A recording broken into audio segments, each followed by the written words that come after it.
పరిశుద్ధ గ్రంథమా, పావన చరితమా, పరమ తండ్రి శాసనమా, పరిశుద్ధాత్మ ప్రేరితమా.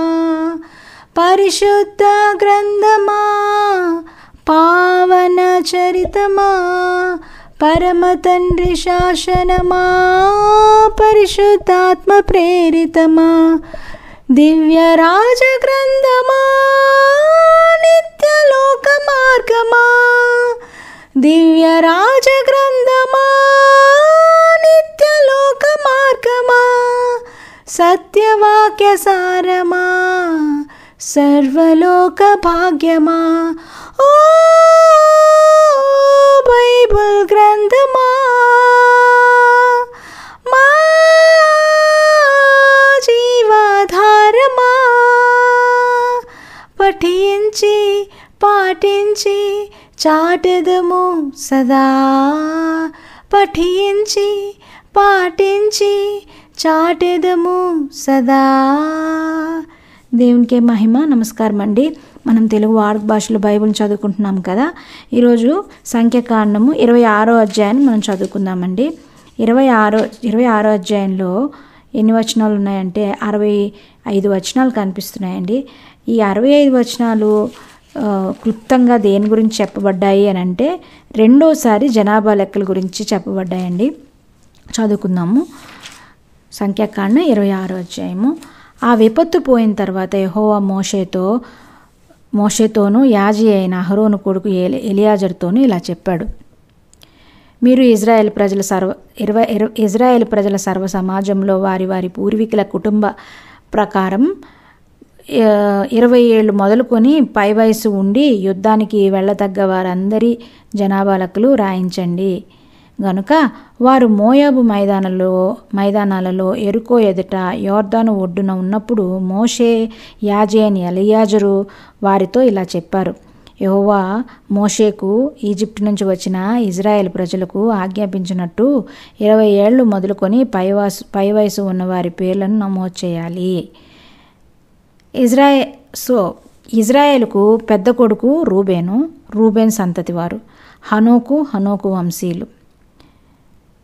పల్లు వంశీయులు. హెస్రోను వంశీయులు. కుర్మి వంశీయులు. వీరంతా రూబేన్ వంశాలు. వారిలో నమోదైన వారి సంఖ్య 43,730. పల్లు కొడుకులు ఏలియాబు కొడుకులు నెమూయేలు, దాతాను, అబీరాం.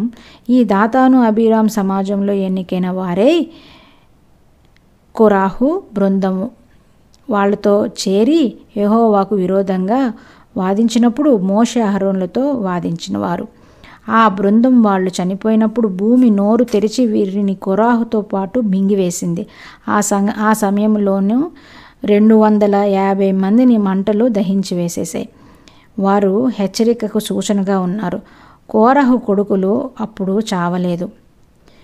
షిమ్యోను సంతతి వారు. వారి వంశాల ప్రకారం నెమూయేల్ వంశీయులు, యామీను వంశీయులు, యాకీను వంశీయులు, జరహు వంశీయులు, షాపూల్ వంశీయులు. ఇది షిమ్యోను వారి వంశాలు. వీరి సంఖ్య 22,200 మంది. గాదు సంతతి వారు. వారి వంశాల ప్రకారం సెపోను వంశీయులు, హగ్గీ వంశీయులు, హూషే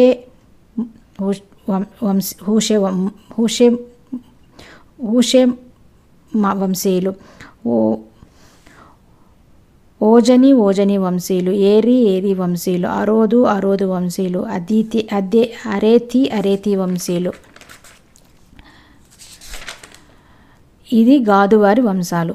వీరిలో నమోదైన వారి సంఖ్య 40,500 మంది. యూదా కొడుకులు ఓనాను. వీరిద్దరూ కనాన్ దేశంలోనే చనిపోయారు. యూదా సంతతి వారి వంశాల ప్రకారం షేబా వంశీయులు, పెరెసు వంశీయులు, జరహు వంశీయులు. పెరసు సంతతి వారు హెస్రోను వంశీయులు. హామూల్ వంశీయులు. ఇవి యూదా వంశాలు. వీరి సంఖ్య 76,500 మంది. ఇస్సాకు సంతతి వారి వంశాల ప్రకారం తోలా వంశీయులు, పువ్వా వంశీయులు, యషూబ్ వంశీయులు, షిమ్రోన్ వంశీయులు. ఇది ఇస్సాకారు వారి వంశాలు. నమోదైన వారి సంఖ్య 64,300 మంది.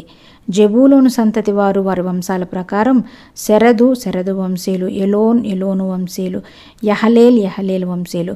ఇవి జెబూలోను వారి వంశాలు. నమోదైన వారి సంఖ్య 60,500 మంది. యోసేపు సంతతి వారి వంశాల ప్రకారం మనష్షే, ఎఫ్రాయిం.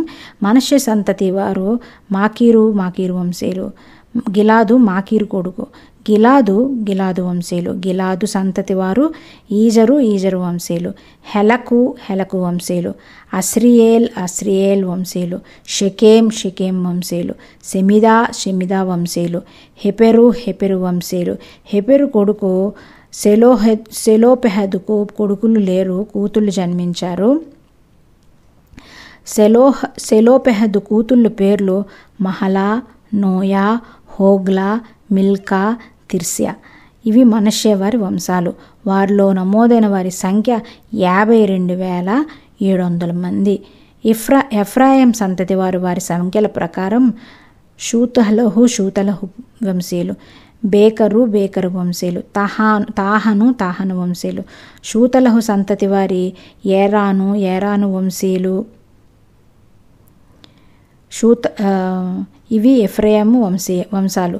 వారిలో నమోదైన వారి సంఖ్య 32,500 మంది. వారి వంశాల ప్రకారం వీరు యోసేపు సంతతి వారు.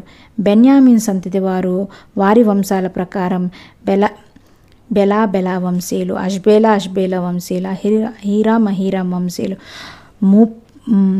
షూపం వంశీయులు, హూసం వంశీయులు. బెలా సంతతి వారు ఆర్డు వంశీయులు, నయమాను వంశీయులు. వారి వంశాల ప్రకారం వీరు బెన్యామీను సంతతి వారు. వారిలో నమోదైన సంఖ్య 45,600 మంది. దాను సంతతి వారి సంఖ్యల ప్రకారం షూహాం వంశీయులు. వారి వంశాల ప్రకారం వీరు దాను వంశీయులు. షూహాం వంశస్థులందరిలో నమోదైన సంఖ్య 64,400 మంది. ఆషేర్ సంతతి వారి వంశాల ప్రకారం ఇమ్నా వంశీయులు, ఇష్వి వంశీయులు, బెరియా వంశీయులు. బెరియా సంతతి వారు హెబేరు వంశీయులు, మల్కియేల్ వంశీయులు. ఆషేరు కూతురు పేరు సెరహు. ఇవి ఆషేరు వారి వంశాలు. వారిలో నమోదైన వారి సంఖ్య 53,400 మంది. నఫ్తాలి సంతతి వారి వంశాల ప్రకారం యహసయేల్ వంశీయులు, గూవి వంశీయులు, ఏసదు వంశీయులు, షిల్లేం వంశీయులు. ఇవి నఫ్తాలి వారి వంశాలు. వారిలో నమోదైన వారి సంఖ్య 45,400 మంది. ఇజ్రాయెల్ ప్రజల్లో నమోదైన వారి సంఖ్య 6,107,030. యెహోవా మోషేతో ఇలా అన్నాడు, వీరి లెక్కల ప్రకారం కనాను దేశాన్ని వీరికి వారసత్వంగా పంచిపెట్టాలి. ఎక్కువ మందికి ఎక్కువ వారసత్వం ఇవ్వాలి, తక్కువ మందికి తక్కువ వారసత్వం ఇవ్వాలి. ప్రతి గోత్రానికి దాని జనసంఖ్య ప్రకారం వారసత్వం ఇవ్వాలి. అయితే చీట్లు వేసి ఆ భూమిని పంచాలి. వారు తమ పూర్వీకుల గోత్రాల పేర్ల ప్రకారం వారసత్వాన్ని పొందాలి. ఎక్కువ మందికి కానీ తక్కువ మందికి కానీ చీట్లు వేసి ఎవరి వారసత్వం వారికి పంచిపెట్టాలి.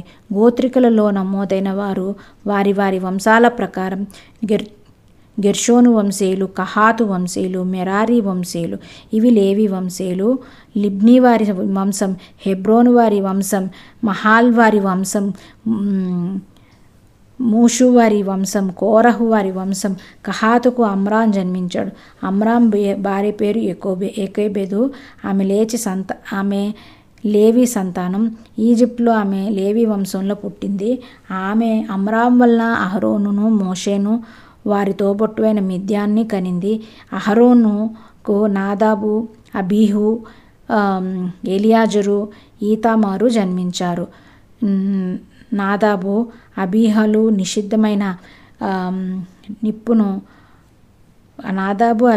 నిషిద్ధమైన నిప్పును యెహోవా సన్నిధిలో అర్పించి చనిపోయారు కదా. లేవి గోత్రికులలో నెల మొదలుకొని పై వయసు ఉండి నమోదైన వారి సంఖ్య 23,000. ఇజ్రాయెల్ ప్రజల్లో వారి వారసత్వం ఇవ్వబడలేదు గనుక వారు ఇజ్రాయెల్ ప్రజలతో నమోదైన వారు కారు.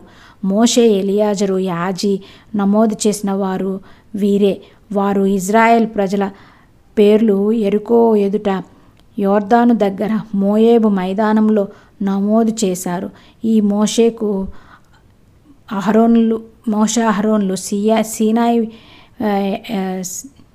అహరోన్లు సీనాయి ఎడారిలో ఇజ్రాయెల్ ప్రజలను నమోదు చేసినప్పుడు నమోదైన వారిలో ఒక్కడైనను వీరిలో లేడు. వాటిని గురించి యెహోవా వారి ఎడారిలో తప్పకుండా చనిపోతారు అన్నాడు గనుక యెఫున్నె కొడుకు కాలేబు, నూను కొడుకు యెహోషువ తప్ప వారిలో ఒక్కడు కూడా మిగలలేదు. ఇది 26వ అధ్యాయం అండి. 27వ అధ్యాయం మార్నింగ్ మళ్ళీ చదువుకుందాం. దేవునికి మహిమ. ఆమేన్.